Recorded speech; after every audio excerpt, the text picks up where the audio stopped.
It's difficult to imagine what life must have been like before the invention of certain things.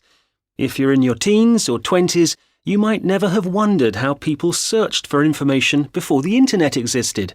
The electric light is another thing that we all take for granted. But how do such inventions come about? Is it necessity that drives innovation, or commercial profit, or something else? Here to discuss these questions is business historian Martha Kay. Martha, there are a lot of things around us that we clearly could live without, so the necessity argument is not the whole answer, is it? Hello, Evan. No, of course it isn't. History is littered with inventions that people thought they didn't need at the time. In 1878, a British parliamentary committee, which had to comment on the usefulness of Alexander Graham Bell's telephone, said, "It is good enough for our transatlantic friends, but unworthy of the attention of practical men." Yes, well, perhaps they should have been more open-minded. But in 1878, people didn't need to have phones, did they? You could conduct your daily business and daily life perfectly well without one. But now it's become a necessity. A need has been created, if you like. Well, people in the 19th century needed a way to communicate at a distance more effectively. They just hadn't envisaged the telephone.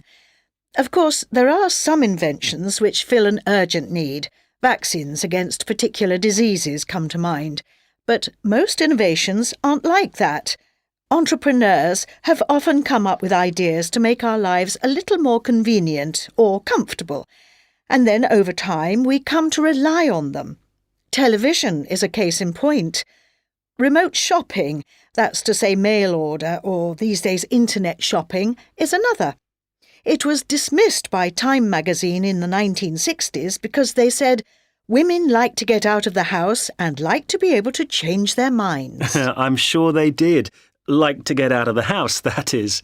That certainly was a different era. Another form of innovation is to take something that's at first expensive to produce and therefore exclusive to rich people and make it available to many. There are quite a few things that we now see as everyday necessities that have come to us in this way, where an entrepreneur has found a way to produce something more cheaply, like the mobile phone or the computer. Another example, in the 1890s, the motor car was thought to be a luxury for the wealthy.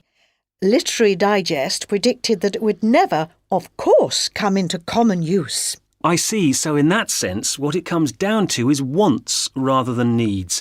But what about all those things that we don't really need? How do you explain